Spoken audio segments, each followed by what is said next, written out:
Ya está grabando, ya está grabando, ya está grabando. Bueno, vamos a ver si se ve mi pantalón todo gacho. Hola, hola, hola, hola, hola. Sentir arte. Sentir arte.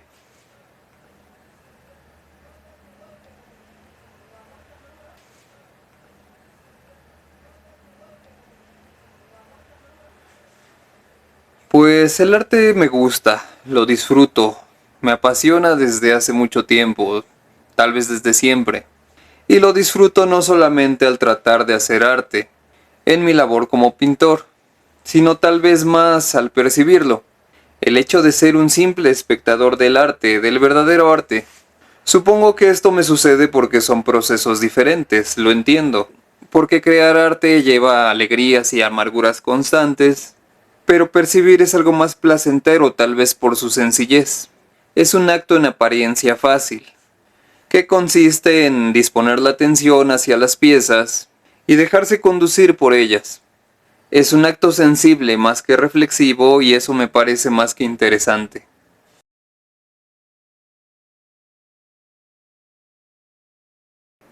El arte es para mí la expresión de la forma en la cual el artista entiende una parte del mundo, y ese entendimiento inicia en la posibilidad de percepción del artista. Es captar aquello que se posiciona frente a sus sentidos y que al menos en un inicio no puede comprender. La pieza artística es entonces el resultado de ese intento, la búsqueda de comprensión del hecho percibido, de otorgarle sentido al colocar la posición del artista dentro de la obra. Y en este sentido es que el artista debe ser sensible hacia el mundo, debe utilizar las sensaciones captadas por su percepción en las tragedias, en las alegrías o en la calma que experimenta en su día a día o en situaciones extraordinarias. En un viaje, en un accidente o en una situación mayor, el artista percibe situaciones y a través de su mente las resignifica. Las transforma en piezas, en imágenes, en sonidos, en movimiento, en una relación permanente entre lo sensible y lo mental, entre percepción y razón, entre aquello que llega al cuerpo y su procesamiento vital, conducir al cuerpo al entendimiento para que pueda sobrevivir a la tragedia de la vida.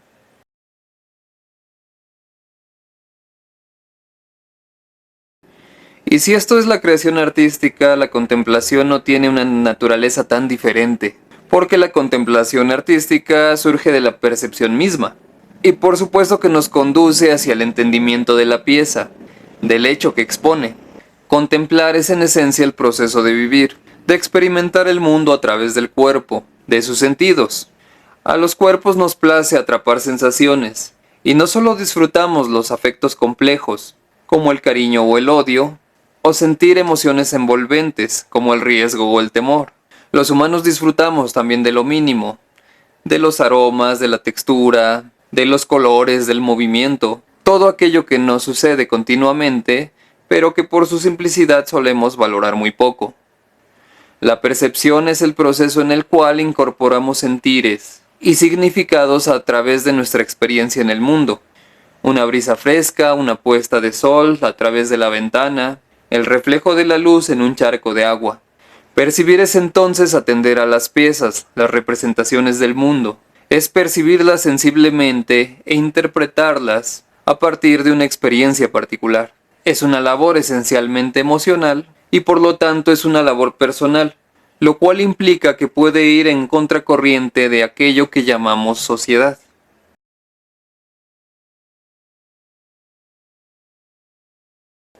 La sociedad puede entenderse como ese conjunto impersonal que imprime reglas generales de conducta para las personas. Según el momento y la posición de la sociedad, ésta se inclinará por favorecer o limitar unas u otras emociones de acuerdo a las inercias de la sociedad misma.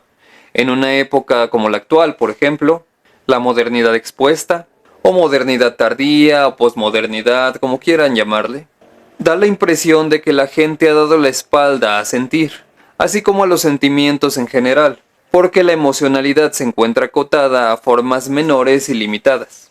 En la modernidad surgida tras la Segunda Guerra Mundial, no solo se mantuvieron las ideas acerca de la racionalidad instrumental como el ideal del desarrollo humano, ese desarrollo que suele no reparar en la destrucción que la misma implica, sino que también mantuvo a la emocionalidad en una posición inferior a la de la racionalidad, a grado tal que a casi un siglo de ello, las emociones siguen siendo algo más insignificante. En esta época las sensaciones quedan relegadas a una posición de escaso valor y significado. Los sentires se inclinan, por ejemplo, hacia las emociones más complacientes del consumismo e individualismo de la era. Es por ello que no sorprende que las emociones se inclinen hacia el hedonismo, que exponen los lujos de las clases más privilegiadas, porque tanto las artes como el marketing expresan esa tendencia en sus incontables anuncios.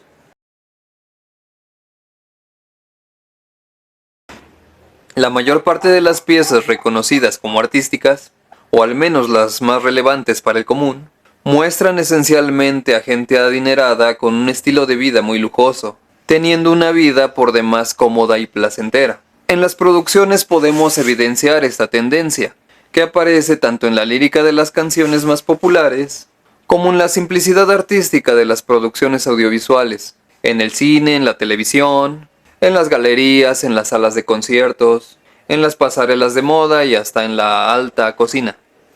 Es el lujo de una vida esencialmente cómoda, una vida exclusiva mostrada en la pertenencia a una clase social privilegiada.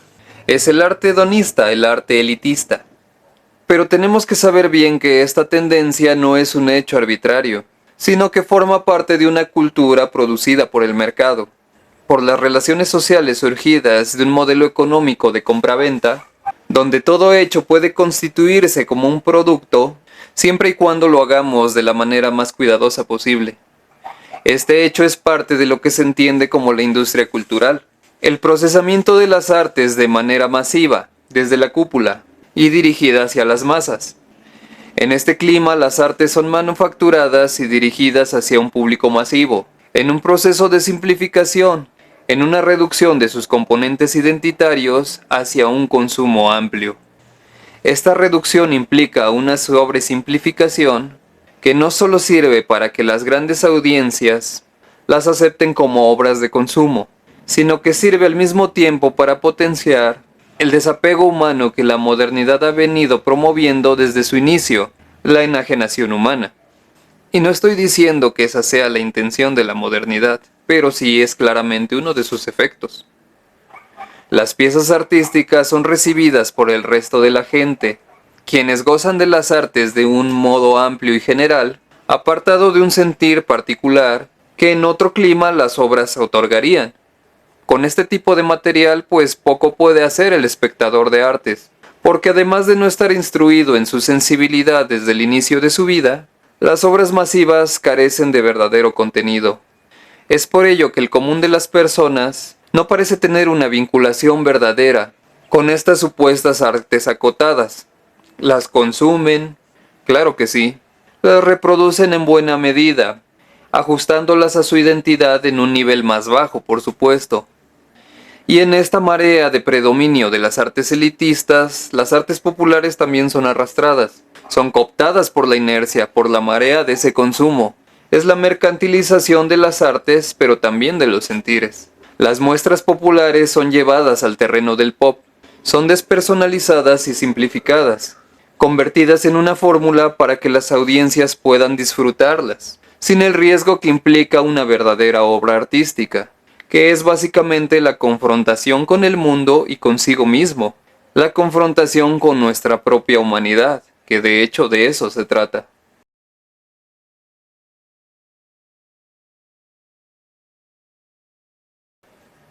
Este tipo de producción y de manufactura de las artes son una estrategia política de mercantilización que implica también hacer mercancías las sensaciones y los afectos, porque las mismas producciones están acotadas a formas precisas de sentir, formas livianas, triviales y en su mayoría insustanciales.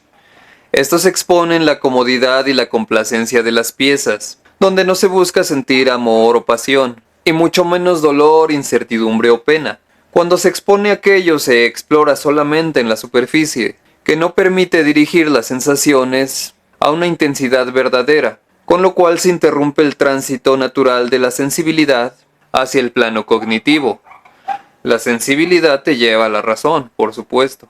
Cuando se escucha una pieza musical, por ejemplo, lo común es que ésta no nos lleve al plano reflexivo. No se piensa en la pieza más allá del disfrute momentáneo, y esto nos parece obvio, porque la pieza, aun si nos gusta, no nos rompe un poquito el alma, no nos cambia, no trasciende, algo que debiera ser sí o sí el arte. Con el arte elitista no parece haber posibilidad de cambio y mejora, porque antes de confrontarnos se antepone ante nuestra sensibilidad esa comodidad mencionada. Y con ello no me refiero a las zonas de confort que expresa la mala literatura, sino que en las obras mismas se encuentran cerradas las vías de transformación, en el sentido de que el diálogo está limitado, cuando no clausurado. El arte es esto, tómalo o gózalo.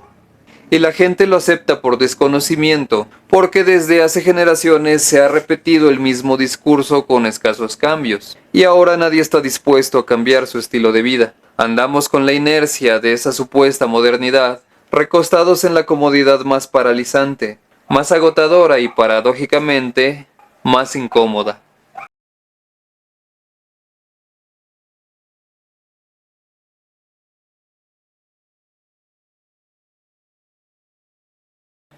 ¿Hay algo más narcisista que eso?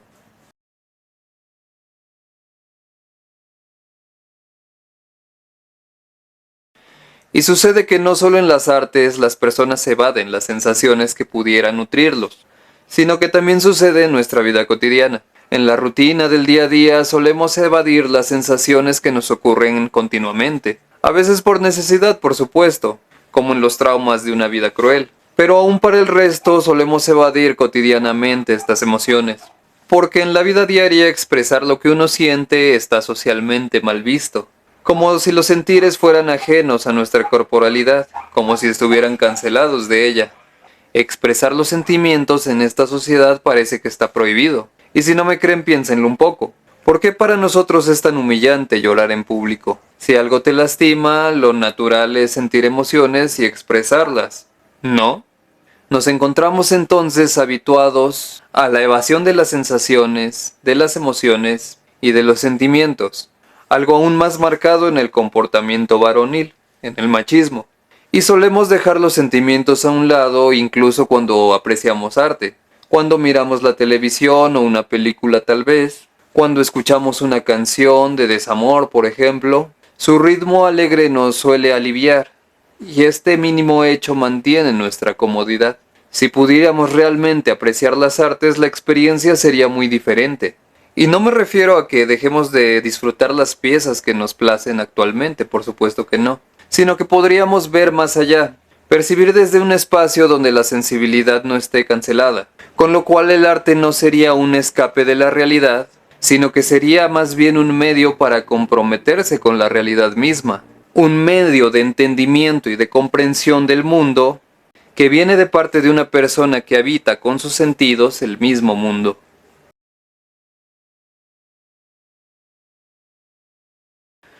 Porque en la actualidad el arte sirve para escapar de la vida cotidiana.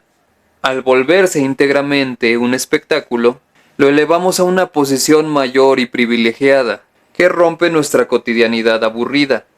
Habría que pensar porque es aburrida. Con el espectáculo podemos evadir nuestra realidad particular, que en México se constituye principalmente por carencias y violencia, y transitamos hacia una ilusión fantástica, reconfortante, otra vez la comodidad, pero aún con ello la evasión no es total, porque si son como yo y se dejan conmover por la narrativa y el lenguaje, de una canción, de un relato, de una imagen, las emociones siempre surgen y nos desbordan, y las artes sirven para facilitar esa salida, de todo aquello que llevamos dentro, felicidad, amor, miseria, dolor. Y por eso lloramos en el cine, en el concierto, al ver una danza bien ejecutada, y no lo hacemos cuando vemos en el muro pegado un plátano. Ugh. El arte sirve para canalizar emociones, y está bien, pero lo que no debemos olvidar es que las emociones no están peleadas con nuestra realidad, porque se encuentran en nosotros mismos, es la conformación de nuestras realidades, es nuestra forma de sentir, es nuestra forma de percibir el mundo. Sea esta una percepción limitada, guiada por el conjunto, o una percepción propia, genuina, única, como persigue el artista. Pues es así, no sé realmente. Lo que yo aconsejaría sería posicionarnos frente a las obras y disponer nuestros sentidos hacia ellas. Cada obra no habla solamente por sí misma hacia todos, sino que nos habla directamente a nosotros. Las obras más simples apenas tienen voz, y generalmente no una propia. Pero las más complejas son historias amplias, que exigen ser discutidas y vale la pena siempre esa discusión. En fin, espero puedan comentar, compartir, sugerir algunas cosas y seguirnos, si no por gusto o empatía, al menos por ese sentimiento gregario que tenemos todos como especie.